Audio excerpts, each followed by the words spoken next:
And greetings. Happy Thursday. Welcome to the Steve Deace Show, live and on demand on BlazeTV, radio, and podcast. I'm Steve Deace. Todd Erzin and Aaron McIntyre are here with me as well. 888-900-3393 is the number. That's 888-900-3393. Steve at stevedeace.com is how you can email us. That's DEACE. Like us on Facebook. Follow us on Twitter at Steve Deace Show. And don't forget, youtube.com/Steve Deace is where you can go to get clips of this show that you can sample yourself and then share with others if you would like. youtube.com/Steve Deace. Gentlemen, I have very good news, or the opposite of that. 5 minutes ago, I just remembered it's Thursday, and therefore Theology Thursday, and I totally forgot. So one of our fans' our favorite topics is just kind of went right on past you, huh? Yeah, I may have to. I'll be combing through the inbox here, see if there's any questions. I just totally forgot. I just totally forgot. Pray for some Holy Spirit power here in the next couple of minutes. So that's what I'm. You know what? I'm going with that story. I'm going with the Spirit wanted it left open. Wanted it left open. I'm going with that. I like that. That's a good kind of story. How you do this whole show, more or less. So that's cool. I'm riding that lightning right there. I like that. Thanks for the bailout. I appreciate it. We'll get to 3 non-political questions. Did you forget about that? No, I did not. Right. Barely. All right, so barely. I'm the only degenerate here. Our old friend Jesse Kelly is going to join us at the bottom of the hour because the dude code says it only in the rarest of circumstances can you admit when another dude has come up with something that you wished yourself you would have come up with, right? Yeah. Yeah, you can't, otherwise you're a hanger-on, you're a groupie, you know what I'm saying? No. So even if you're like, even if you can like, if you just like pointed a guy out that he did something good last week, and if he does something good like the next week, you like can't say anything about it, right? Because if you just keep hanging on that guy's jock, it reflects poorly on you, right? Right? Yeah. Okay. This is one of those rare circumstances where I hope I'm okay by the dude code. Because over the weekend, it was one of those moments. I logged on to Twitter on a Saturday just to see what was going on, and I saw what Kelly was up to, and I thought, snap! And it was so obvious didn't I think too. Of this, like, exactly. months ago? Yes, I know. It's perfect. All right, so he's going to tell us about it. That's coming up at the bottom of the hour. But before we get to all of that, here's Aaron's rundown of what happened while we were away. What happened while we were away, brought to you by Bullshit on Parade. New handwritten notes from disgraced former FBI agent Peter Strzok were released by the Department of Justice yesterday in federal court. The notes confirm that the case against former National Security Advisor Michael Flynn was indeed ordered by President Obama and Vice President Joe Biden on January 5th, 2017. The notes also indicate that it was Joe Biden himself who personally suggested the use of the Logan Act to go after Flynn, and it was Obama who explicitly directed FBI Chief James Comey to use, quote-unquote, the right people to harass Flynn. In other news from the swamp, Senator Tim Scott is really hopping mad that Democrats didn't vote for his police reform amendments, even though they're chock full of placations to groups like Black Lives Matter. Here's the truth. In Detroit, Atlanta, Minneapolis, Los Angeles, Philadelphia, all these cities could have banned chokeholds themselves. They could have increased the police reporting themselves. They could have more data information themselves. They could have de-escalation training themselves. They could have duty to intervene themselves. Minneapolis as well. All these communities have been run by Democrats for decades. Decades. What is the ROI for the poorest people in this nation? Checking in on the rest of Congress, Congressman Louis Gohmert of Texas wouldn't stop making noise during a witness hearing. The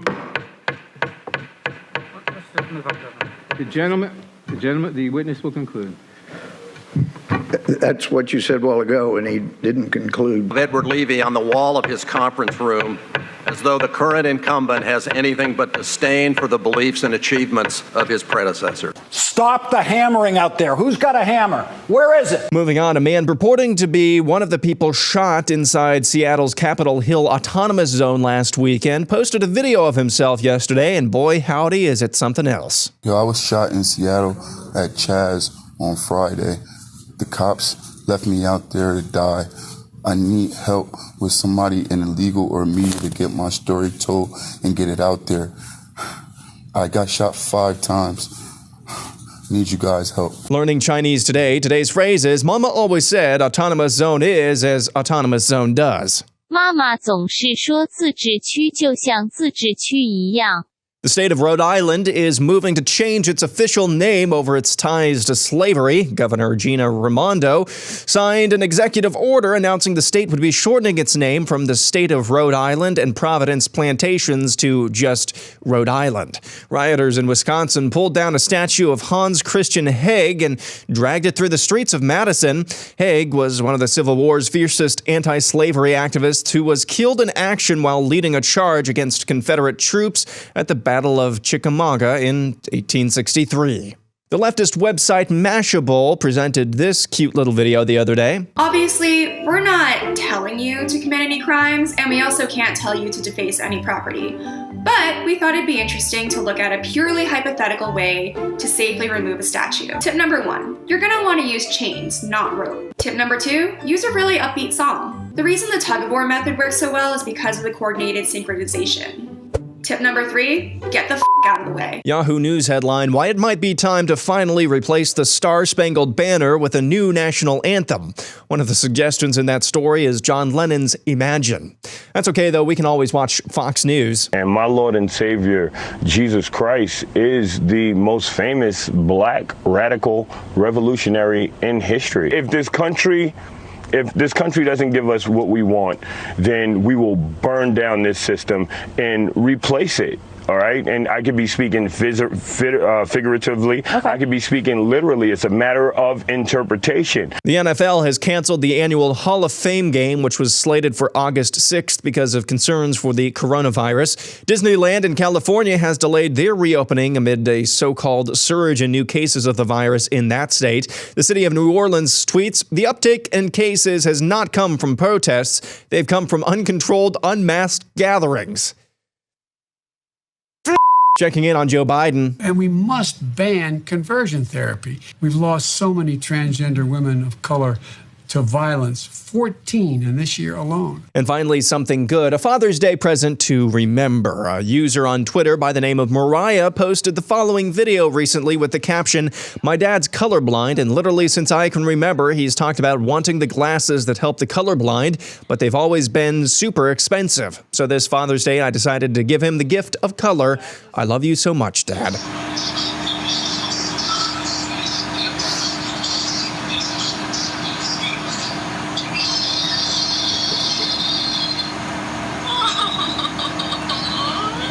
And that's what happened while we were away.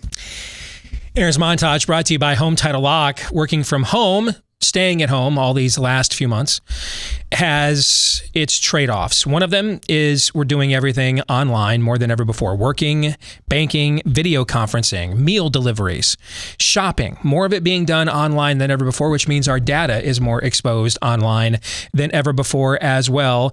And that's what cyber criminals are looking for. Because even if they can't take your identity, they can use that information to go online and sign your home over to them. The crime is called home title theft, and FBI is warning homeowners about it because Home Title Lock can protect you from these cyber thieves. Your home's legal title is online where they find it. Use something in your personal information to identify as you and then forge your signature stating you sold your home to them. Then they'll take out loans on your home, all of that equity, stick you with all of the debt. Banks, your homeowner's insurance cannot protect you, but Home Title Lock will. Put a virtual barrier around your home's title. You can protect your home right now by going to HometitleLock.com, HometitleLock.com, and register your address to see if you're already a victim.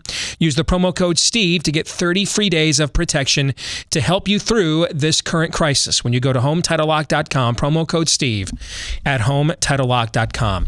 The colony of Rhode Island, I believe, dates back to 1625. The name dates back to 1524, meaning Island of Red, Reddish Island. 1524, which means it's almost 500 years old. And apparently now they're just discovering it is racist. we will discuss that coming up in the overtime today. BlazeTV.com/Deace is where you can go. If you are not already a Blaze TV subscriber to get a discounted subscription, BlazeTV.com/Deace. Again, that's BlazeTV.com/Deace. And that's also where you can go if you are a Blaze TV subscriber to watch that when it's posted later today. Let's get to some of the other things going on in the montage that Aaron just ran down. I have to tell you, I know I shouldn't. Right? But I almost peed a little laughing. I know here's what I'm supposed to do in conservative media. Here's what I am supposed to do. All right. I'm supposed to run with the story in the headline today. Lone black GOP senator rebuked as a token by Democrats. Won't work with him to solve the pressing issue in America, police brutality, right? That's what I'm supposed to do, right? Is that in the? I believe that's somewhere in the clickbait whore guide handbook that they give you when you start working in this industry. Black GOP senator owns the lid. Yes. Did you guys didn't get your copy this year? The updated guidelines. I have an old copy. Yes, an old copy? They don't refresh that one. All right, yeah. Screw that noise. I'm going to throw that out, okay? Because I have to laugh. I have to laugh instead. I mean, Tim Scott and the Republicans right now are to the left of where Barack Obama and the Democrats were on this subject just a few years ago when they left the White House. They're to the left of where Obama and the Democrats were a few years ago, and the Democrats still won't take a deal. Still won't take it.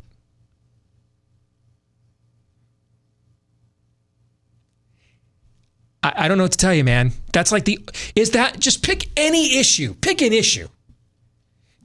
Wasn't this immigration a couple of years ago? Isn't that we had to have shut down, right? Because Trump offered them twice the amount of DACA amnesty that they asked for. And then the Democrats said, no, all the amnesties or nothing. Remember that? Yes. He offered them twice the Dreamer amnesty numbers than they had originally asked for in the original Obama DACA. Democrats said all the amnesties for EVs, racist, and we had to have a government shutdown instead. All right.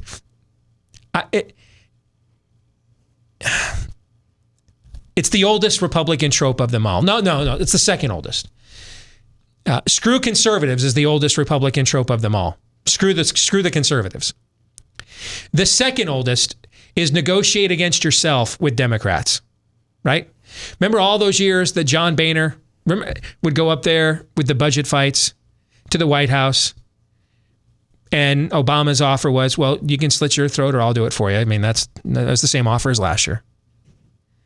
Boehner would come out, with a pack of Marlboro Reds, hold court out there outside the White House, negotiating against himself. Remember those years? Good times, right? When the Tea Party elevated him to power. Yes, yeah. I'm sorry. I know I can't. I'm out of anger over this. I've expended so much anger over this over the years. I have none left. I can now only laugh. It's like the Republicans are like, I can almost hear Mitch McConnell's conscience, what little of it there is. Well, we even sent you our one black senator to show how serious about this we are. And I'm even wearing my mask. I'm wearing my mask right now. I'm wearing a diaper on my face now. It might even be soiled. I don't know. Right? I'm wearing a soiled diaper on my face right now. Isn't that what happened, though? It's what happened. It's funny because that's what he's thinking. It's what he's thinking. I'm trying to cut a deal. We agree that the police are all racist. We agree. And I mean, that's, I couldn't agree more. I hate my base even more than you do. And I mean, because I know they're going to vote for me anyway, for judges. Right? And Democrats are all still like, cool story, bro. I'm going to do it again. Give me a second.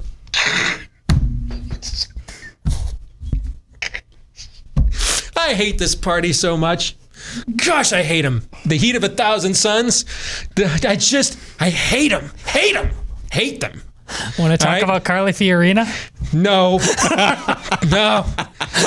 I'll quietly take that vindication and keep that one to myself. Don't be a bad influence, Erzin.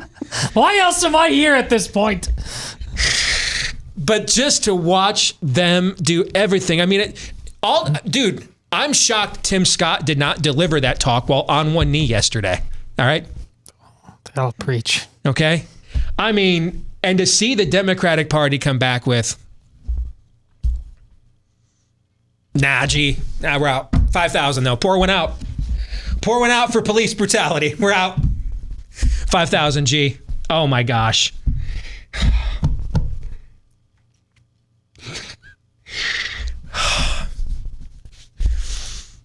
Hold on a second. Grandma. Okay. Let's move on to the next Steve, topic. do you know how many black trans people died last year? Yeah. So, where was I just last week? Do you guys remember where I was last week? The People's Republic. I was. Showtime. I was in the People's Republic of California. Californication. You bet. I was there for 3 full days working on the movie adaptation for my book, A Nefarious Plot. I was all over Southern California. I was at LAX twice, both a weeknight and then a weekday during the day for several hours, waiting to board my flight, TSA. Drove all over Southern California. Burbank, LA, Pasadena. Ate 2 meals out every day. I was only in my hotel room coming back for bed. The rest of the time, I mean, we were working, all right? So, I mean, we were in brainstormings, storyboardings. So, I'm a intermittent fast guy, so I eat 2 meals a day, typically, lunch and dinner. Ate lunch out every day, dinner out every day. The restaurants had just opened in California. The LA County was just reopening when I was there. Why do I bring this up? Well, Disneyland out there in LA County has decided it is going to, it's going to delay its reopening. It was going to be, I want to say July 10th. It was going to be July 10th is when Disneyland in Southern California was going to reopen. They have decided to delay it just for the time being. They haven't put a new date on it. They're still going to open the shopping district up on the 9th of July like they had planned. But the main park itself, they're going to delay the reopening now because... Do you know what the #1 county for new cases in America is right now? Which new cases, by the way, means positive test. The #1 county for positive tests in America right now for coronavirus is Los Angeles County. Now, here's what's fascinating about that. If all the panic porn you have been sold for the last 3+ months is true, and you're being sold right now, if all, like yesterday, did you know yesterday was the lowest number of deaths of coronavirus on a Wednesday since before the lockdowns began? Can't have football, Steve. Did you know this? If you lived in any other country, you would. If you lived in any other country, you would. If you listen to sports radio anywhere in the country, yep. I promise you don't know that. I agree. Unless you listen to Clay Travis or a few other people, you don't know. I agree. If that thought was so good, it made me forget what I was about to say. Oh, I was on the phone yesterday talking to a longtime friend of mine, somebody I've known for almost 20 years. And he also happens to be the CEO of one of the largest media groups in America. And we got to talking about what's going on with this virus. And he was telling me how much it's cost his business this year, what it's going to cost his business. And I said to him, now he is not uninformed. He's a very smart cookie, all right? But he's also not, a guy typically that runs a company of this magnitude. He's working 8 days a week, 29 hours a day, and then whatever times he has left are for his wife and his kids, right? Okay? So he's informed, but he's not following this every single day, which means he needs third-party sources to keep him informed. And I asked him, hey, did you know that in the state of North Carolina, they did a statewide scientific random sample antibody study of that state? Is North Carolina an insignificant state? Nope. No, not at all. And they came back with 10% of the population had antibodies in that state. And he was blown away by that number. And I asked him, did you know about this? Because this story is actually a week old. These findings were released on June 18th, so a week ago. And I asked him, did you know about this? And he said, this is the first I'm hearing about it. If you lived in any other free country on earth, I promise you'd all have heard about this. Every last one of you. You're living in the only free country on earth lying to themselves about this virus. You're being told about this increase in hospitalizations in Texas, right? The spokeswoman for the Texas Hospital Federation finally had to come out yesterday and address this. What were the numbers? In Houston, I believe it was 12.9% of their current hospitalizations in Houston were COVID-19. In Austin, the number was 10%. 12.9% in Houston, 10%, which you're being told Houston's the new New York City. That's what they're telling you, Houston's the new New York City. 12.9% of the hospitalizations in Houston yesterday were because of COVID-19. 10% was the number in Austin. Those are, I don't know what to tell you. Well, Steve, are you saying that they're all lying? Yeah, that's what I'm telling you. Now, not everything is a lie. Some of it, there's a worldview difference here. And we talked about this at the beginning of this virus as well. This progressive notion that we can always come up with the idealistic solution, right? That we can contrive equality, whether we call it a welfare state, affirmative action, create your program, create your policy outcome. But the idea that we can not create an equality of opportunity, but an equality of an outcome. And there's a lot of people that aren't liars that are buying into this because it's their worldview. So they're fixated on the amount of new cases because they're starting from the premise that we can get to on our own somehow. It's never been done in all of human history. There's never been an eradication of a virus without a vaccine in all of human history. And I think smallpox might be like the only virus we've ever just eliminated ourselves. Sometimes they burn out and go away, like the first SARS did. But we have never, ever in human history, just on our own, been able to defeat a virus of this magnitude. And so they think they're so fixated on new cases. And in some of these cases, it's not that these people are intellectually dishonest. They just have a different worldview. They are starting from the assumption that an ideal solution can always be found. And no, they can't. It's like the great prophet Sammy Hagar said yesterday. We're all going sometime. At this point, dude, I got to get back on tour. I got mouths to feed. I'll take my chance with the Rona. I'm dying anyway. That's the difference. The other side of the worldview accepts that this is not a perfect world. Therefore, perfect solutions are largely and almost exclusively unattainable. So you do the best you can with what you have. And sometimes you can do better than what you could do in another era and another time. You can do better, right? You can evolve at times. But ultimately, there is a limit on what a human being or even a group of them can achieve. You're basically saying with coronavirus, if I'm hearing you correctly, that there's a lot of people looking at this thing like, if we just tore down Mount Rushmore, we could really. Yeah. That there's some number of days you could be locked down, that the virus would then just go away. Well, that brings me back to Los Angeles County. See, the rest of us are like, we can't make the perfect the enemy of the good. Let's do everything we can. I mean, I told you how many times day one.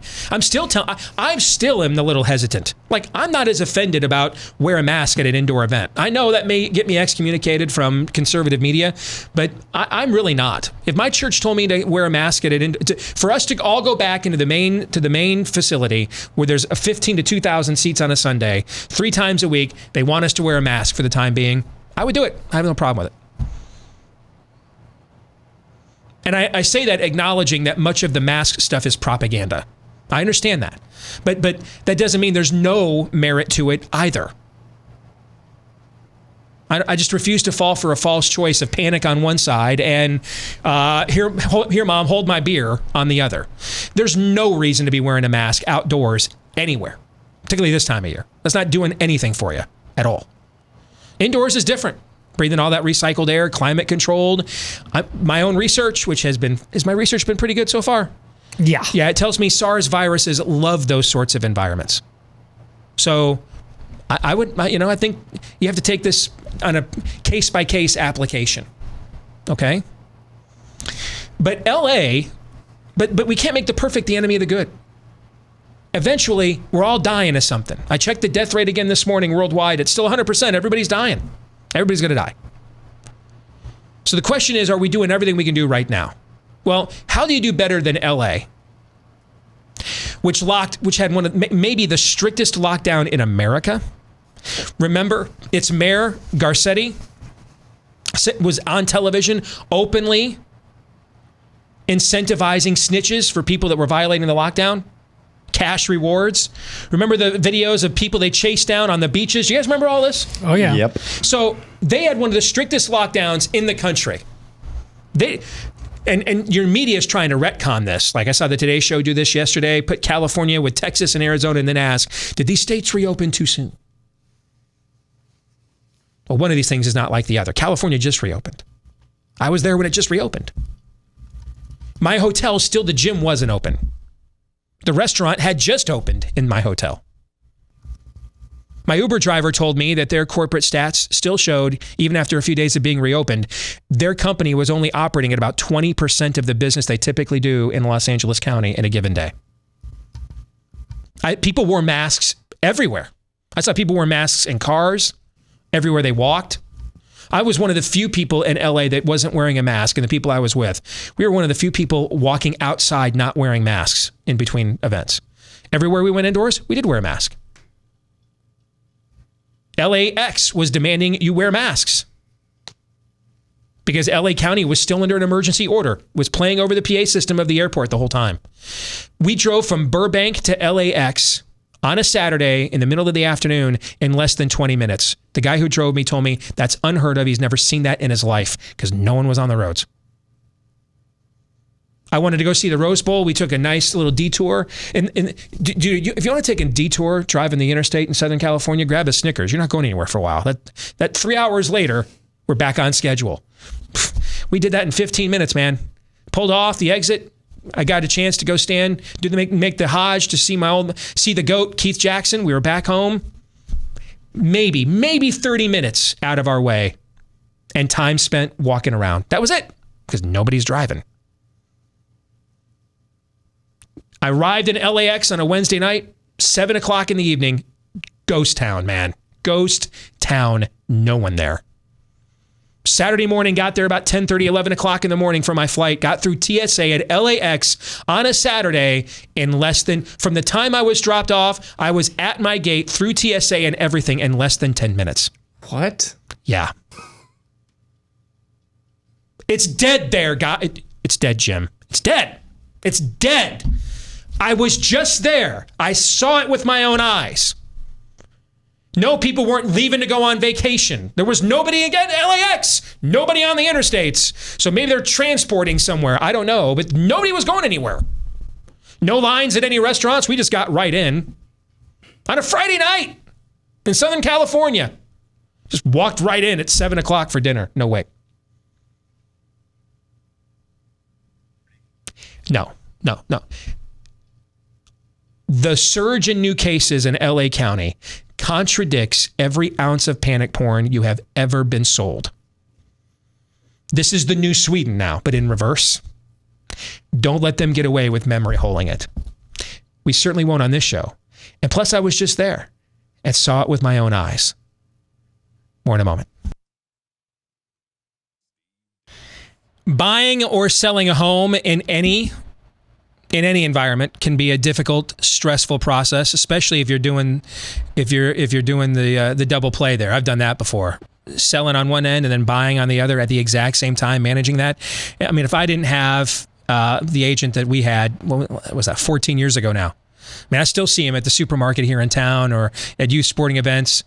I mean, I still sing his praises. I mean, he made that process as simple for me as absolutely, and stress-free for me as absolutely possible.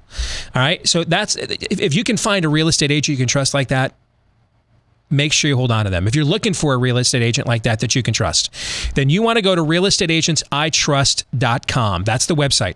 realestateagentsitrust.com. It comes down to this.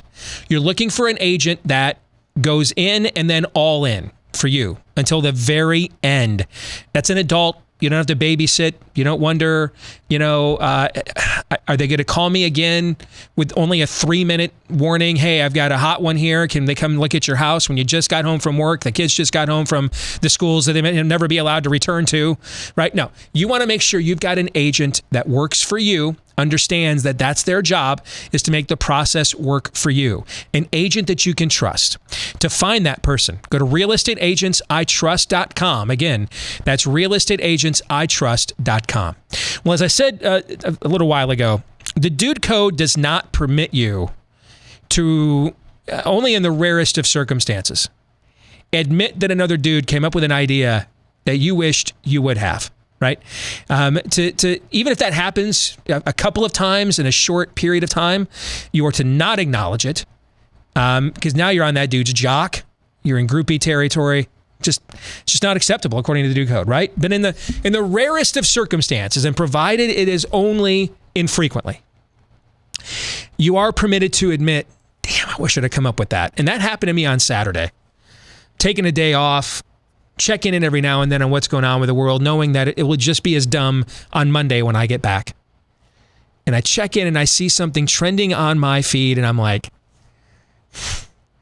how did I not think of this like 3 or 4? It was just right there the entire time. But our guest here today, he got to it first. It's our good friend, Jesse Kelly. Good to see you, brother. How are you? What's going on, Steve? Look, to be honest, I didn't start the idea. I mean, Ann Coulter wrote an article about it. My buddy Buck Sexton then told me about it on Friday because I hadn't read the article yet. He told me it's really weird how leftists are mad at all these Confederate statues and want to rename all the bases when Elihu Yale, the guy who founded Yale, was an actual slave trader. And right when he told me that, I got to thinking. I thought, we could probably do something with that. We could probably blatantly hijack their movement, use their own anger against them and their own little university monsters against them, and go after America's university system, which should be burned to the ground anyway. And it just kind of launched.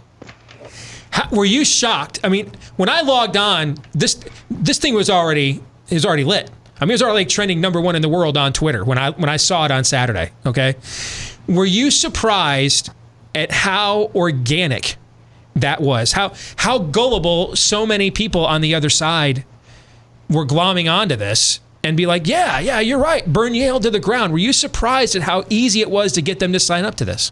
Yes and no. I will tell you, there are some ideas you have, this whenever you do what we do. Some ideas you have, you're not sure whether they're going to work or not, and then some will surprise you and some will flop. I knew the idea was good. I knew it was a good idea. I knew it was going to get some traction. I had no clue it would end up trending #1 worldwide and blowing up. I've got congressmen texting me about the thing, a senator texted me about it. Like, I had no idea the thing would launch into the stratosphere like that. But it did work well because, as you said, the other side is so broken, so mad, so super SJW woke about everything. They grabbed it and took off with it too, thinking I was being serious. And then you had a bunch of lefty journalists out there saying, no, he's not being serious. He's making you all look stupid. But by that point, it had already gotten way past where they could control it. Right. I think guys like you and I, and audiences like ours, understand what the impulse driving this on the left is, right? The postmodernism, the anti-Westernism, right? That we understand that these are nihilist iconoclasts that just want to tear down Western civilization, okay? What do you think their end game is, though? Like where do you think, if we were in their huddles, where would be the place that they would be like, and that's where we win? What does that look like? Do you know?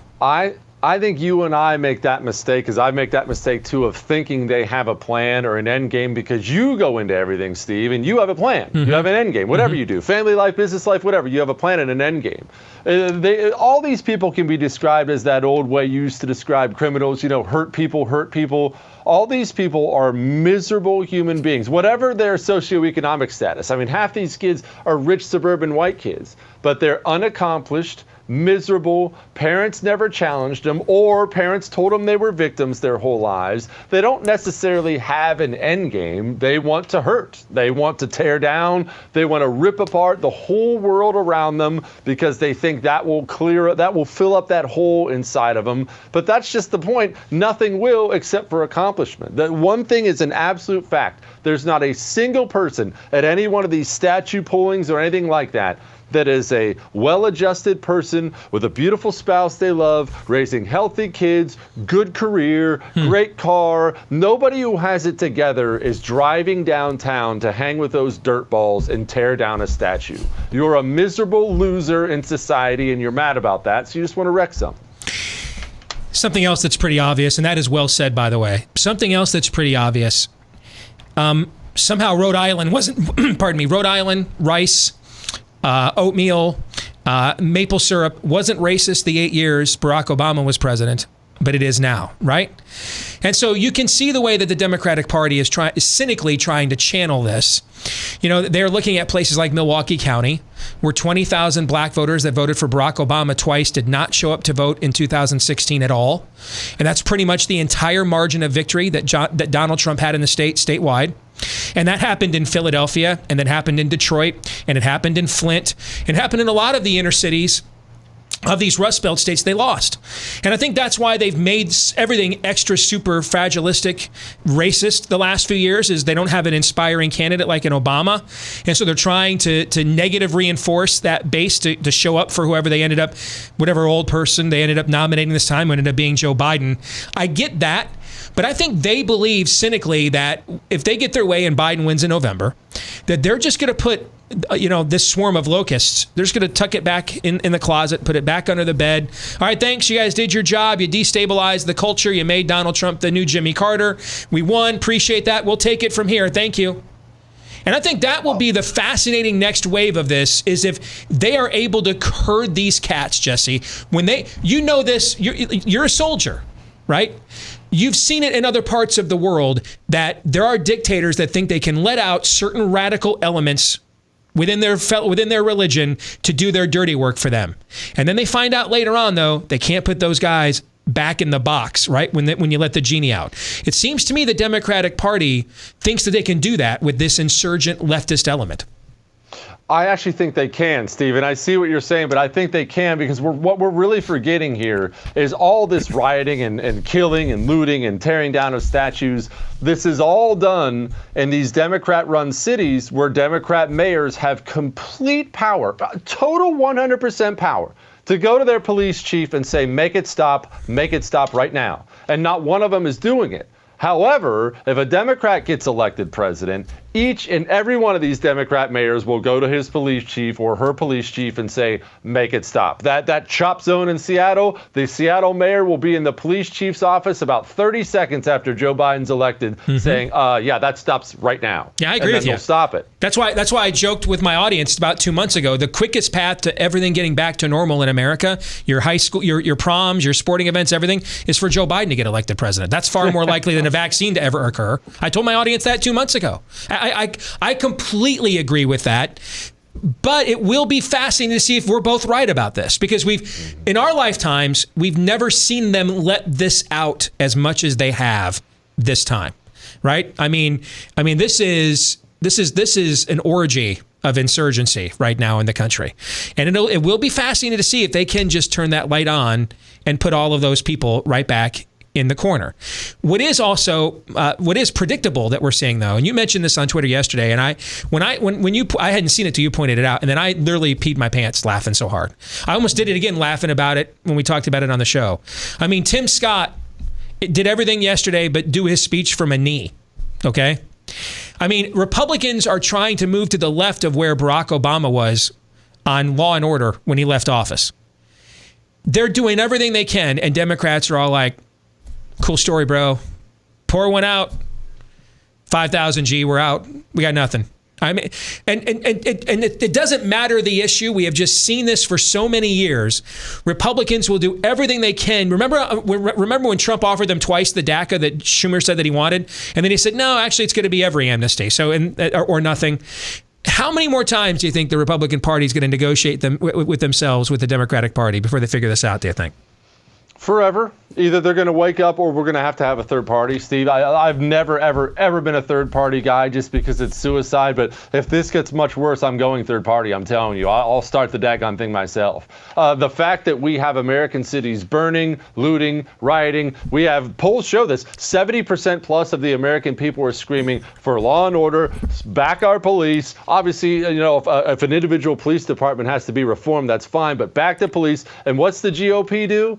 They put out a watered-down police reform bill, piling on the anti-cop rhetoric, and roll Tim Scott out there of this is what has to happen. We need a new federal program, and this is what Republicans do every single time. Why are Republicans in the Senate not the ones proposing to reform universities? That's actually changing the narrative. Instead, Republicans play the Democrats' game on the Democrats' field with the Democrat referees enforcing the Democrat rules, and they wonder why government has only grown for 100 years. What a useless bunch of eunuchs we have. Along those lines, I'm a big data guy. I've been involved in politics at an analytical level for years.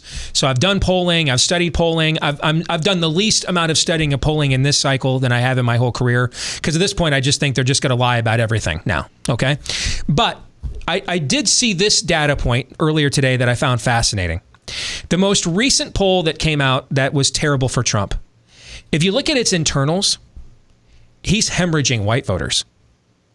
It's the exact opposite of what the conventional wisdom would be. Well, all this civil unrest, and he actually hasn't really lost anything amongst Hispanic and black voters. He's got the same 9 to 11% of black voters he got in 2016, the same 25-30% of Hispanic voters he got in 2016. He is hemorrhaging white voters. And I think it is because of this lack of law and order, the allowing this to go on. And I think people are just increasingly frustrated why they are still, what we're tearing down Abraham Lincoln, George Washington, abolitionists are getting torn down now. What are your thoughts on that? Oh, I think it's 100% right. We're talking about Rust Belt swing voters here. And if you think Rust Belt swing voters look at Minneapolis burning itself to the ground, American cities burning itself to the ground, people being murdered, we haven't even talked about that. They're assassinating people, murdering people all over the place. And you think Rust Belt swing voters look at that and think, man, those cops really suck? You are insane. I don't know what moron told the GOP that they need to jump on the police reform bandwagon, but it is honestly one of the biggest political mistakes I've ever seen in my life. What a bunch of absolute morons to even bring that up. How about creating a contrast between you and the other party? And it's not like you have to be pro-police brutality. Maybe we could just be, obeying the Constitution. If Minneapolis has a crappy police department, Minneapolis has all the power in the world to fix their police department. If Charleston does, then Charleston should. We need a new federal law. Those idiots can't even run the FBI. They're now going to run every individual police department? Come on. But they did assign 15 agents to investigate the noose for Bubba Wallace while your cities are burning. So they did do that. Jesse, how can our audience find you, brother? JesseKellyShow.com, or just you could actually subscribe to my radio and TV show on iTunes. It all downloads automatically. Enjoy. Always good to see you. Take care, man. Appreciate you, boss. How about that conversation? I forgot to mention that data point to you guys earlier before we went on the air. Yeah. This latest poll I was looking at, that's terrible for Trump. He is hemorrhaging white voters. Hemorrhaging them. Yeah, well, because what those voters are looking for in this moment is Jesse Kelly. If you forget the specifics of any one issue you talk about, there's a guy who just doesn't care. That's the sheriff riding in, do your little Western music. Yes. And he's just, there's no filter. There's just justice. I am the one who's coming to bring it. That sensibility in these kinds of moments is what people are looking for, because most people know in all times that they're probably not the one. They have certain skill sets, they have certain gifts, but there are people who are made for certain moments, that more than others. That's simply a truth of all history.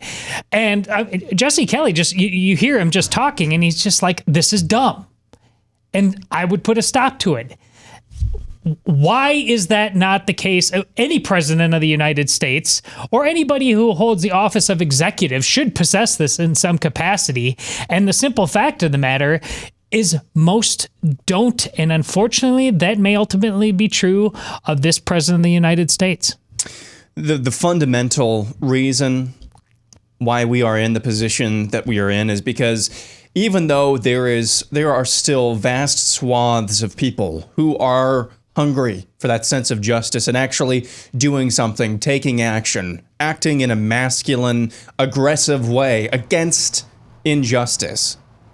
Most people want that, but it just there's far too few people in actual positions of power who are willing to actually take some of the slings and fake arrows as well. Yeah. There's still way too many people who are terrified after decades upon decades of race baiting, terrified of being called a racist.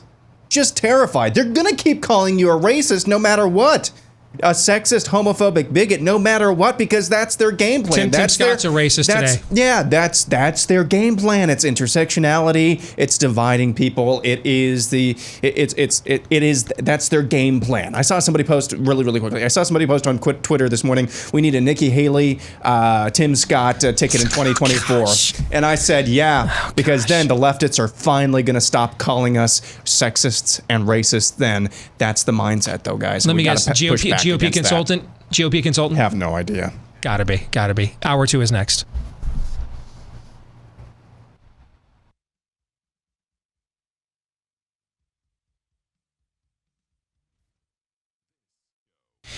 All right, back here, live and on demand here on Blaze TV, radio, and podcast. Steve Deace with Aaron McIntyre and Todd Erzin. 888-900-3393 is the number. That's 888-900-3393. Steve at stevedeace.com is the email address. DEACE is how the last name is spelled. Like us on Facebook. Follow us on Twitter at Steve Deace Show. And don't forget to go to youtube.com/Steve Deace for samples of this show that you can view yourself and then share with others. youtube.com/Steve Deace. You can subscribe over there as well to get highlights from this show every single day for free. youtube.com/Steve Deace. And then finally, if you're a podcast listener, we appreciate each and every one of you. If you haven't yet done so, make sure to smash that subscribe button and then leave us a 5-star review. Thousands of you have left us 5-star reviews already, but we could use thousands more. And maybe you can even just, leave multiple 5-star reviews. I don't know if those count just the same, but there's only one way to find out. All right. Coming up at the bottom of the hour, 3 non-political questions. Let's get to Theology Thursday, though, brought to you by Rough Greens. You know the reason we are taking so many supplements nowadays? Because the vitamins, nutrients, all that good stuff, omega oils, prebiotics, probiotics, all that stuff that we really need our food for the most is taken out. And that's because we want to mass produce it for long shelf life, for mass consumption. And if you keep all those fresh, live ingredients in there, the food spoils faster and it's more expensive to produce and distribute. So they take them out. And we end up being unhealthier, and we need that stuff in our food. That's why it was put in there by the good Lord in the first place.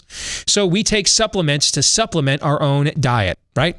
Same thing's happening to our pets. That stuff's taken out of your dog's food as well. And that's where Rough Greens VitaSmart comes in. It is not a dog food, but a premium dog food supplement. And it must be premium because our dog Cap loves it. You just sprinkle the powder on your pet's food, and all of the good stuff that was taken out is suddenly right back in. And you can try it today.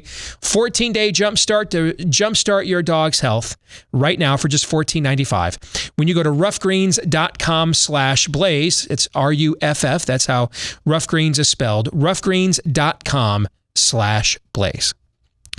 So we have decided we're going to tackle what I think is one of the absolute dumbest debates of my career. And we're going to tackle that for Theology Thursday. I mean, it is just beyond stupid. Now that's a high bar. It is a high bar. Well, or a low bar, depending on the way you which direction you're looking, right? Okay. But it is so utterly pointless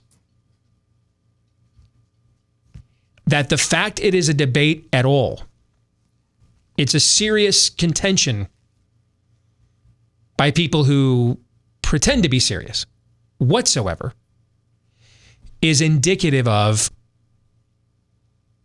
who they really are. There's a lot of talk about, are there issues that are litmus tests, right? I sat through a presentation David Barton at Wall Builders did like 10 years ago, where he had examined the voting records of every current member of Congress. And he presented this to us, and he found that the more pro-life somebody voted, the more conservative they were on virtually every issue.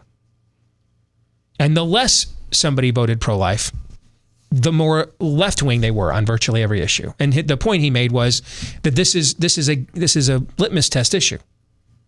And that and then he said, hey, if you can't trust somebody to defend your life, then you can't trust them to defend anything else at that point. That's the most fundamental right of them all, right? The right to exist, correct? Yes. And so he was drawing a clear causation there.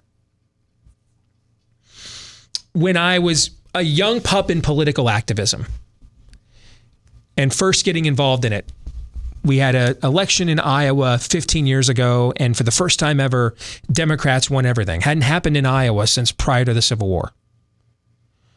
And we were an original right-to-work state, and right-to-work came here knowing that the Democrats, with their union supporters, would go after the right-to-work law. And we kind of became the epicenter of a lot of the grassroots political activity that Right to Work was doing around the country, because they saw this as a key state to defend. And a lot of the stuff that you hear me talk about today, a lot of the stuff I wrote back in my 2014 book, Rules for Patriots, How Conservatives Can Win Again, a lot of those ideas, were planted, those seeds were planted in what I learned from activism from the Right to Work folks. And one of the things they'll tell you when they go in to organize any state, they don't organize a state and build their list off of the right to work legislation. In any state they go to, they first build their list and organize off of the life issue and the gun issue. Why? Because their research showed the same thing that David Barton's did. The more pro-life somebody is, the more likely they are to embrace right to work. The more dedicated they are to the Second Amendment, the more likely they are to support the right to work. And they ended up building one of the largest pro-life Second Amendment lists in the country because this was their strategy, right? So are there litmus tests? Are there gateways that give us an idea, a window to the soul, can really point us to, because people, here's the thing, you have to be careful with this because people are complicated. Sometimes great men do bad things. Sometimes bad men do great things, right? Sometimes smart people make dumb, naive mistakes. Sometimes dumb, naive people shock you with their common sense and wisdom in a moment. We're 2 trillion cells that make up this thing called the human body. 2 trillion. And how many synapses? And then how many temptations? How many motivations? Distractions? It's hard to be human. It's hard. We really need to show each other a lot more grace and empathy. It is hard to be human. Not assume the most sinister motivations of people instantly, every time, especially the people that you know. They say, do things you don't understand, you think are weird, repugnant, what have you, odd, awkward. We have this thing today, and this is where we are different than previous eras of Americans. And I think social media has created this dynamic where even somebody that we have built a relationship with, that we know, we've broken bread with, we may be in business with, married to. I mean, these are meaningful relationships. They say, do, or quoted, or tweet, Facebook, something that you think is odd, awkward, repugnant. And it's like it's like you didn't know anything about them prior to that moment. You know what I'm saying? Mm-hmm. Like they had built no capital with you at all. And so empathy out the window, benefit out, gone. There's just instant judgment, instant. And it's got to be the harshest judgment possible. Maybe human beings were always like this. I don't know. This is the only era I've ever lived in. But even if we were always like this, we didn't have the tools at our disposal to demonstrate this as clearly as we do today. And so even if we've always been like this, or at least since the 3rd chapter of Genesis, if you catch my drift, the ability that today's technology, particularly social media, affords us to instantly judge and denounce and condemn didn't exist in the past. And so even if you were like that, you were incentivized the other way. You couldn't instantly, gain an audience by condemning someone that you thought you knew. And so you were almost more inclined to give them the benefit of the doubt because there was no ratio to be had. No 5 likes on your Facebook page from people you'll probably never see in your life affirming you for being cool. Hey, appreciate that. Way to speak out, right? None of that existed back in the day. It exists now, today, though.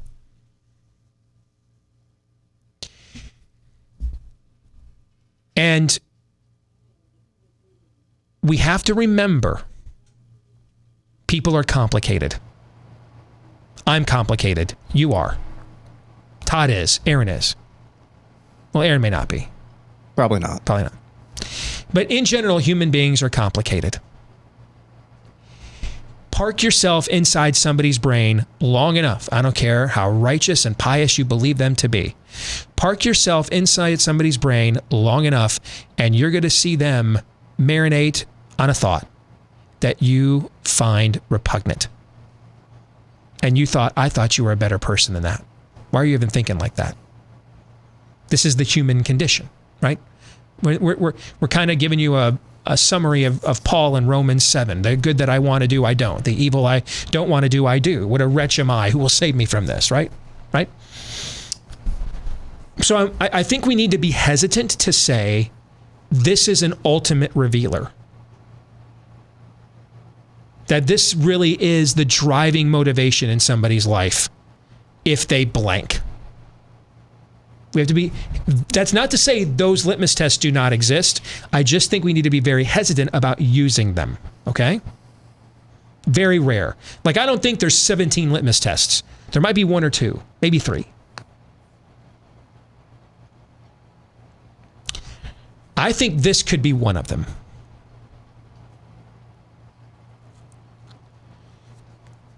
The debate that is brand new again, and Aaron, you had a clip of this in your montage today. Mm-hmm.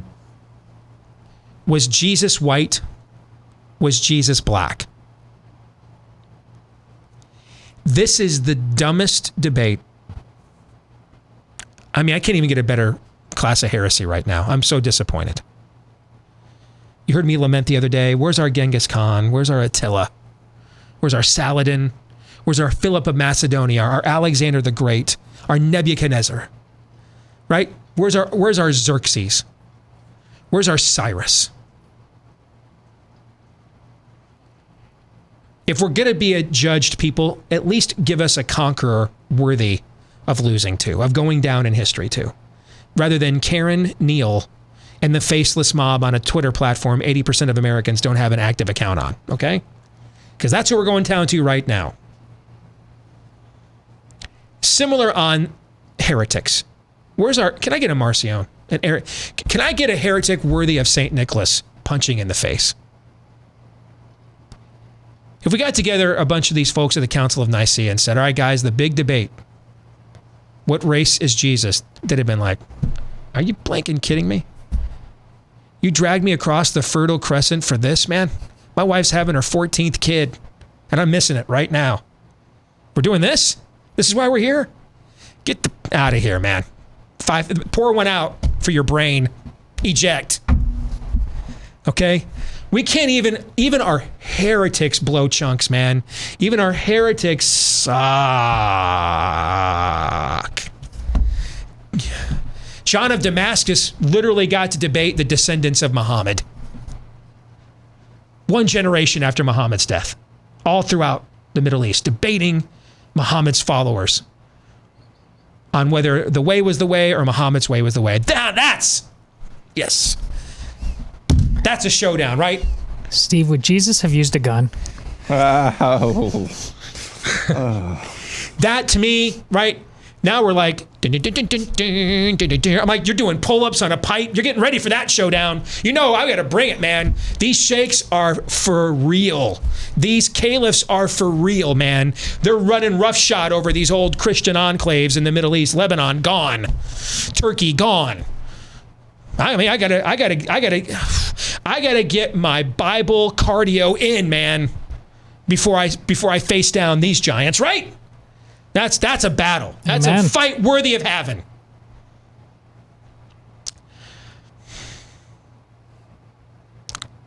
Was Jesus black? That's what I got. I got that one.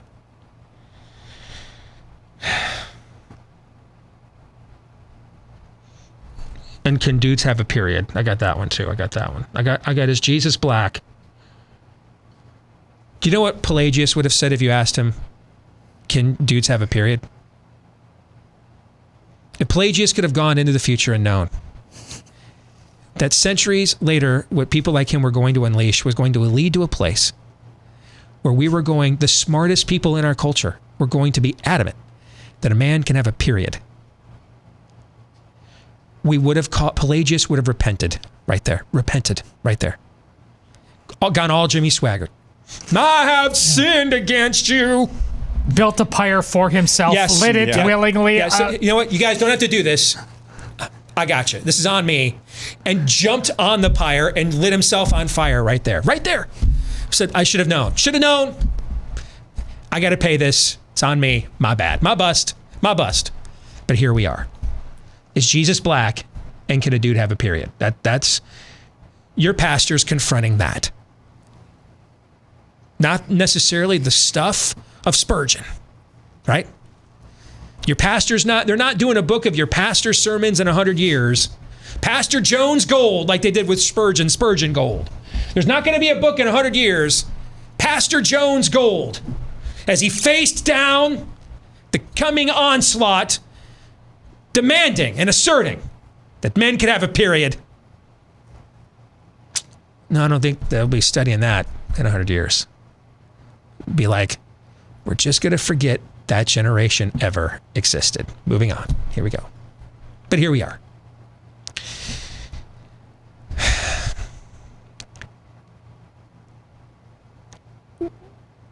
He's Jewish. The end. So, 3 non-political questions. That's it. That's the answer. That's it. That's the answer. He was Jewish, born to a Jewish mother, and born in a Jewish country. Yeah, he was Jewish. So,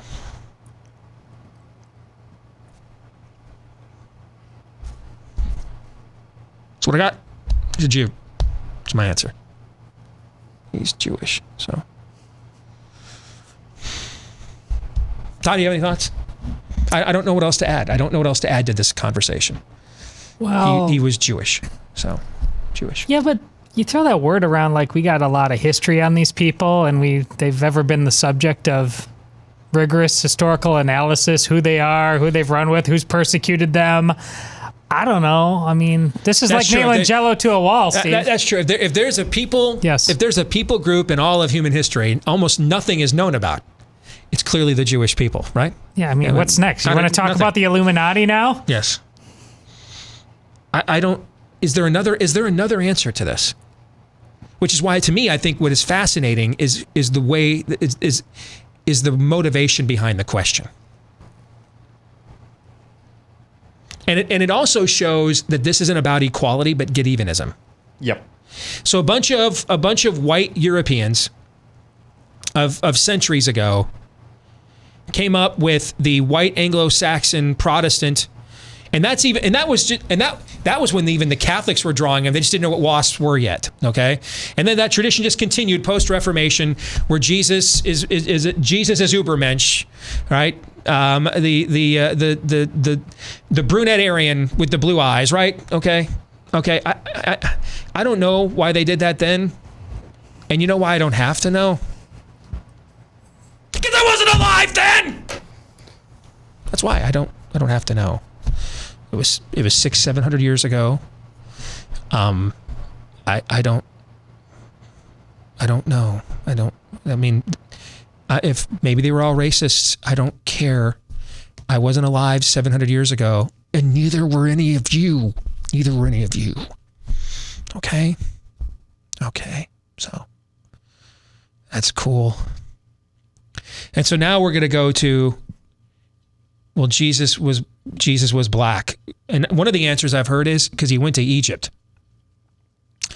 I don't know, when the Jews that spent generations in Alexandria were allowed to come back in 1949, were they black when they came back?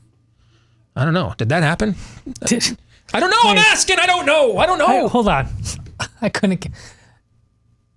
A defense for his being black was that he went yes, to Egypt? I've seen that seriously posited. Yes. What does that mean? Spent his mean? childhood in Egypt. I don't know. I don't. You're trans black, I guess. You can. I don't know. I don't know. I don't know because I'm sane. That's why I don't know. But I have seen this seriously posited by people as evidence that Jesus was black because he came out of Egypt.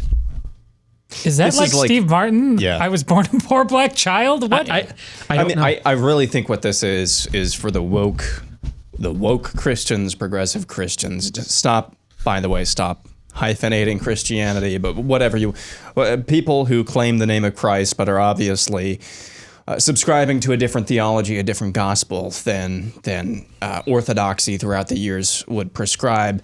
I think this is their version of what are the horns on the dragon of the beast in the book of Revelation? What are all these extemporaneous details about different things in the Bible that are interesting as an aside, but they should not be the bedrock of our faith. And so often with the eschatology debate, it's like, we got to get this right because this is, this is like the bedrock of my faith here. If I don't know the answer to this, if this is not right, then the rest of your theology is going to be screwed up. And to some degree, you can make that argument with anything in Scripture at all. Yeah. But eventually, you do get to the point of majoring in the minors here. And usually it then becomes a tool to bash other tribes. Yeah. What this is always about, this is not an academic exercise. This is not sitting down in a classroom and being like, well, based on this, this, and this, Jesus probably had darker. No, this is, I'm going to use this to bludgeon you. Because you and your ancestors bludgeoned me before. Yes. Because to get even. Yep. Essentially. Because what you do when it becomes anything more than a curiosity, an intellectual scholastic curiosity, when you make it more than that, you're actually practicing reductionism. Jesus didn't come to be black. He didn't come to be brown. He didn't come to be white. He came to be human, so that the gospel would be carried out and fulfilled for the Jew first and then the Gentile. That's why Jesus came, but that's not what we're talking about here. Right. All of these people saying that Jesus was black, they're actually reducing who Jesus was, because you know what? They really don't. That guy in the clip that we had in the montage, my Lord and Savior Jesus, was the most famous black insurrectionist or black rebel, whatever his terminology was. You're not a follower of the Jesus that I know. No, or you're not a follower of Jesus. Yeah, but a different. You're a member of another religion. What this demonstrates is the desire not to worship God incarnate as God, but to project your own agenda upon God, ultimately. Which is why I do think that this is one of those rare windows to the soul. If someone is this adamant about projecting their own biases, their own tribalism, their own preferences on God, then they have made themselves God.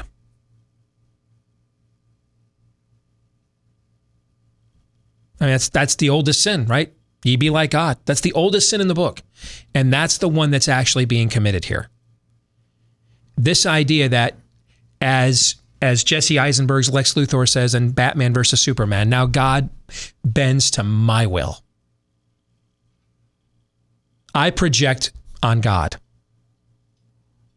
You want to know the ultimate answer to what Jesus was? The ruler of God's creation. That's the answer. That's what he calls himself, actually. One of the final times he speaks in the scriptures, that's how he refers to himself. I am the ruler of God's creation. Lord. Whether he was in Egypt for 2 weeks or 2 years. Lord, whether he spent the next 30 years of the other 30 years of his life in Judea, Capernaum, as a Jew. Lord.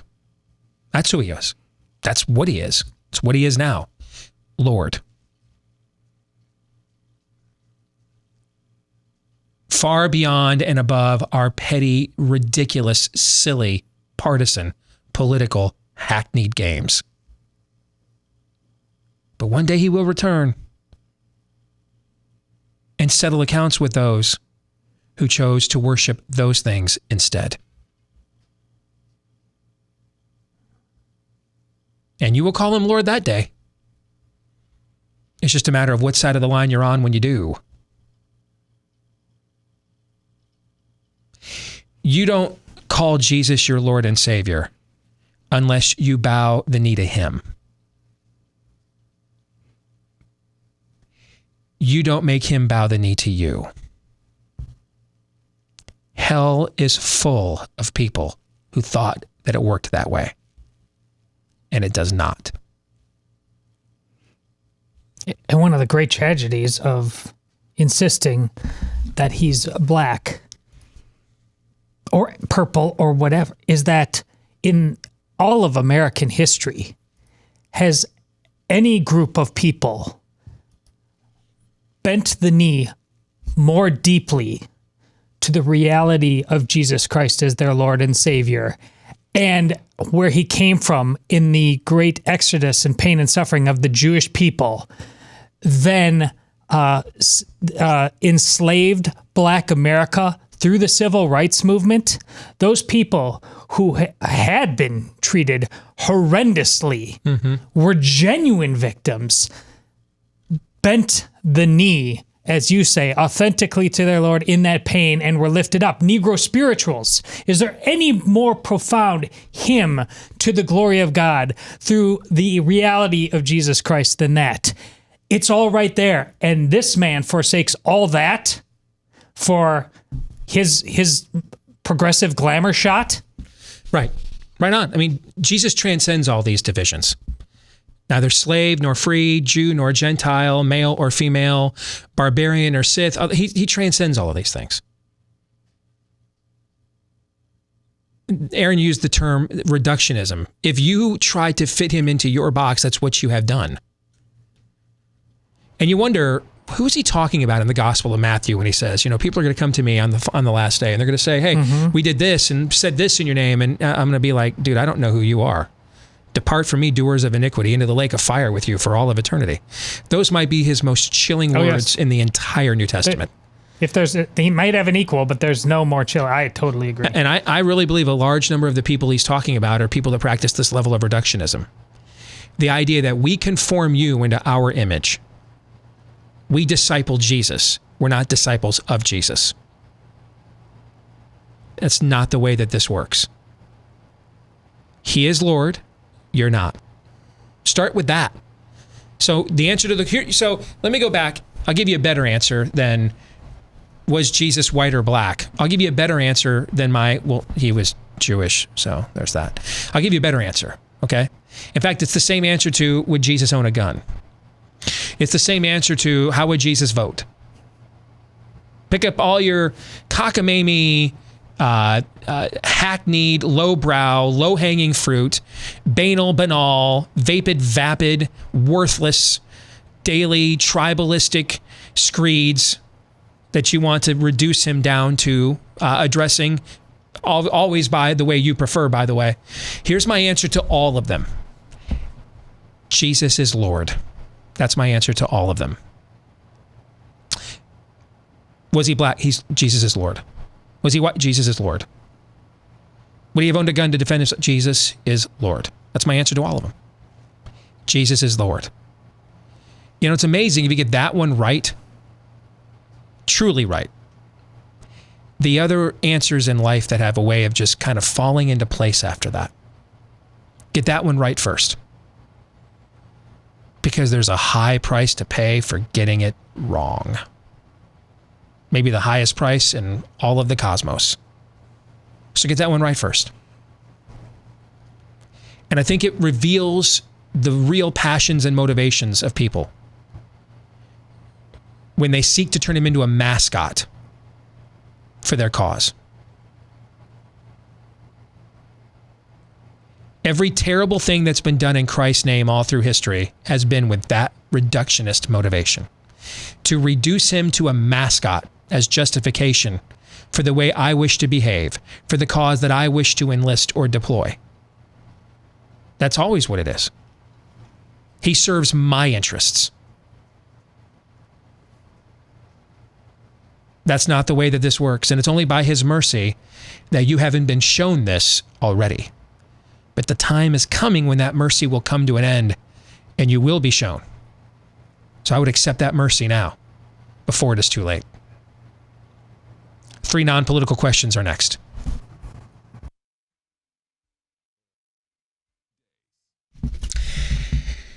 Admit it, too many of us succumbed to the quarantine 15 during the dreaded lockdowns, and we lost our resolve, lost our discipline. Well, that's where Riduzone comes in. Doctor-developed Riduzone is an excellent way to curb cravings for those foods that we just can't resist. Backed by two U.S. patents, Riduzone is the only FDA-accepted product that includes OEA. That's the naturally occurring molecule that helps you feel full faster while burning stored fat so that you can reduce your calorie intake. Summer is now officially here. Warmer weather is here to stay. Get to get outdoors, be more active than at any point during the year.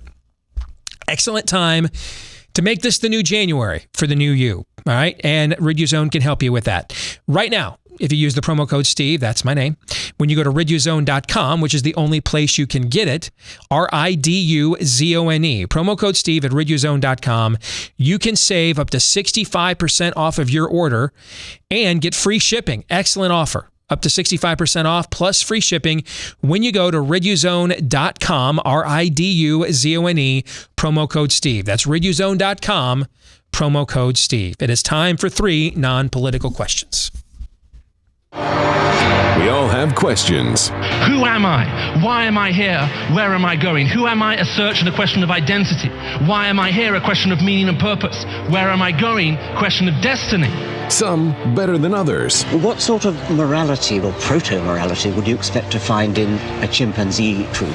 Injecting some levity into the demise of Western civilization. It's 3 questions on the Steve Deace Show. Indeed, 3 non-political questions because I don't know about you guys. We just had too much fun talking about whether or not Jesus was black. But all good things must come to an end, and that conversation is one of them. Question number 1 for 3 non-political questions. What's the line between passion and emotionalism, or are those 2 separate things? Is there a principle behind it? I would say, is there a principle behind it? Meaning, are you... Is I would say passion drives you to zealously pursue a principle. Emotionalism, I would say, is devoid of principle. It is reactionary. It's sentiment. It's id. It's ego. I emote, therefore I am. It seeks validation. To me, principles principles are achieved via victory. Emotionalism seeks validation and vindication more so than victory. That validation is the victory. Vindication is the victory. And that doesn't mean, by the way, all validation is bad, all vindication is bad, because it's not. But if your desire in life is constant validation and vindication, I think that you're going to be more prone to emotionalism. You're going to have a hard time, for example, acknowledging that someone doesn't affirm every one of your interests, every one of your beliefs, every one of your desires. And you can be really passionate about those things and even disagree vehemently with people. But emotionalism says, hey, the more emotional I get about this should convince you all the more that you're wrong. And ultimately, if you don't agree, if you don't validate and vindicate me, then I can only come up with an emotional conclusion why, which means you must be one of the worst forms of life on earth. So I would say that those are that's probably the drawing line. And then I'd want to know, what made you choose to ask that question? Me? Yeah. Oh, nothing. It's not the best color man in the game for nothing, is he, folks? Aaron, unbelievable. Emotionalism. Pocket sand. Todd, go ahead. Yeah. Emotionalism is the principle. That's it, which is why no matter what level of argumentation you give at it, what facts, they won't care. It'll all be deflected, or they will use opposing facts depending on circumstance to get what they want, to achieve just the level of emotionalism that they want. Passion is a slave ultimately to the truth that Steve is talking about. Socrates, extremely passionate about the truth, so passionate that he went into the arena, put all the facts on the table, all the logic on the table to see who won the day. It was usually him, as far as history knows, but it was because he was passionate about something, about serving something outside of himself. Emotionalism is pure interior id. That's it. That's the God. That's the shiny ball. I just got an email from a listener who was telling me about how, discussing what's going on with race in America at home. And he literally wrote to me that his wife and his adult son won't accept from him that there's any other viewpoint other than America is riddled with systemic racism. Now, they might be right. Maybe America is riddled with systemic racism. I don't believe that's the case. But just because I don't believe that's the case doesn't mean that it's not the case, right? My beliefs or lack thereof don't make something true. It's my responsibility to base my beliefs on what is true, right? Like when people tell me, well, I don't believe Jesus rose again. I don't care. So, doesn't mean he didn't. Any more than my belief that he did means that he did, right? He either did or he didn't. The question is your belief either way in that rooted in what actually occurred? That's the question. We don't conjure truth. It exists. Our job's to acknowledge the truth that exists. And he's telling me how now this is his wife, his spouse, and his son. These aren't even like coworkers or business partners or cousins, people at church. These are people he lives at home with, shares a bed and a home with, the air with, food with, every day, right? And even in this case, they cannot fathom how he could have any other view other than America is systemically racist. That's emotionalism. That's what we're talking about right there. The idea that, how can you dare not validate what I already feel to be true? That's a living, breathing example of emotionalism, to the point that even someone, think about this. Think about this for a second. His wife trusts him enough to get naked with him. Trusts him enough to let him sexually enter her and impregnate her. Is that a pretty vulnerable position to put yourself in front of somebody else? Sure. It's one of the most vulnerable we can do in all of human existence, right? To allow a man to enter me and impregnate me. I can't, I almost, as a woman almost can't make herself more vulnerable to a man than that, right? Yeah. So she trusts him at this level, but doesn't trust to hear why he might have a different point of view on a political issue? Does that make any sense to you? No, but that's what emotionalism does. That's the power, because you that inside of you, that you can talk about this thing, a system affects you.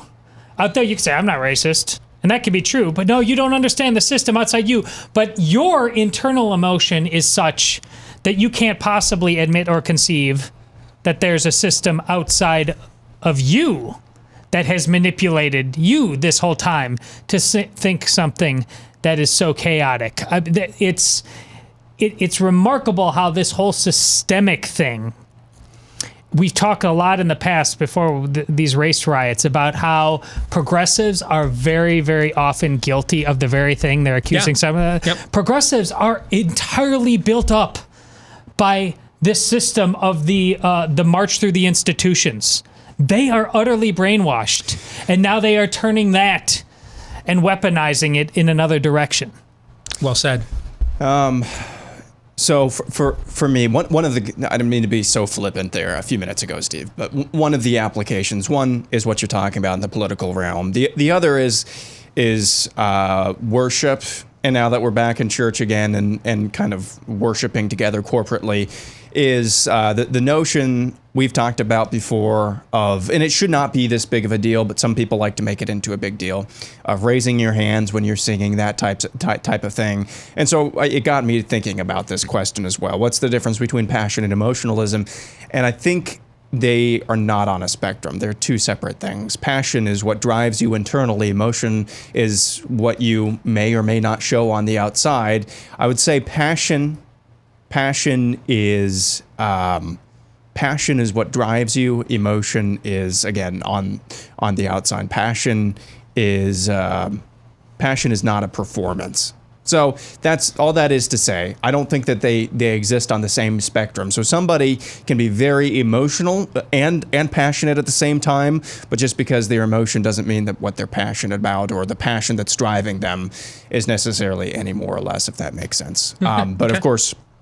of course, emotionalism, that's what you just talked about. That so dominates every single facet of our existence. All right, a couple of less political ones for non-political questions. Question number 2. If the following movies or movie series are vying to be on your Mount Rushmore of movies, which one are you knocking out? So you have 5 options here. You got to get rid of one, all right? Okay. A, Lord of the Rings, the trilogy. B, Nolan's Batman trilogy. C, the Marvel Cinematic Universe. D, 1978 Superman. Or E, Raiders of the Lost Ark. Which one are you knocking out? You're killing me. I hoped so. You're killing me. Forgive me, Aaron, the last one was what? Oh, Raiders. Yep, Raiders of the Lost Ark. This one's easy for me, and I understand why it isn't, but because we're talking about this, all of them are a series of movies you're talking about. Not all of them. The last 2 are not a series of movies. Oh, so the individual entry. Those individual entries. I'm going to choose Raiders of the Lost Ark. As much as I love it, Raiders of the Lost Ark would be the one I would do. Well, I would do Superman. You would do Superman? I would I can understand why you would. I've seen the movie hundreds and hundreds of times. It's as meaningful a movie as you've ever had in your life. I'm not denigrating it, but the movie owns literally a piece of my heart. And I finally found the "You Will Believe a Man Can Fly" poster from the 70s to the movie. I finally found it. I just ordered it to put in my man cave. So, I can't get rid of it. But I can't get rid of any of them, but I would choose Raiders. If I feel like I'm choosing one of my kids, I guess that's the one that I think has the best chance on its own. So I'm going with Raiders of the Lost Ark, I guess. I have never seen the 1978 Superman, so unfortunately that one's the one I gotta you would knock probably out. think it's cheesy in your generation, I would guess. Question number 3. What's one thing you thought was going to be fun but ended up not being so? Conversely, one thing you didn't think was going to be fun but ended up being so. Macaroni and cheese pizza I thought was going to be a ton of fun. And it wasn't. Okay. And it wasn't much more fun coming out than it was going in. And it was one of those things separately. I love those two things, but together they should just stay separately. So I would say macaroni cheese pizza. I'd put that on the list of not as fun as I thought it was going to be on the way in. Something that was more fun than I thought it was going to be, ballet recitals with the girls. One of the things I miss. You know, it's funny when you have kids, little girls are the best, man.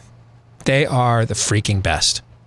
Then when they get older, though, and you start worrying about boys and stuff, you're like, boys are the best, man. All right, but I miss having little girls. I miss having little girls to dote on with daddy crushes and spoiling them and everything else. I miss it, and I thought ballet recitals, man, no way. But I miss every June going and seeing them, especially when they were little, in their outfits and how hard they worked all year, how much effort they put into that. And now I don't care about any of your kids, so I always slept through the whole recital except the parts where my kids performed. I literally just fell asleep. But I miss that. That's something I miss. That's true news. Yeah. I believe that's true news. You gave me, you nailed it with the last one. First one, something I thought would be fun but wasn't. That's Star Wars after the trilogy of our youth. I mean, is there a greater dropped ball? This man is scarred in cinematic history. Hey, scarred. Hey, come at me, bro. Yeah. You know it's true. Yep. It's a tragedy. So I could go Justice League then from when I thought it was going to be fun and it wasn't. I could go with that. Yeah, I hear you. Well, and to riff off of what Steve said, as a father of 4 daughters, and I believe I've said this on the show before, but if you would have told me before I had any kids at all, if there would be would there be some sense of loss if I didn't have a son?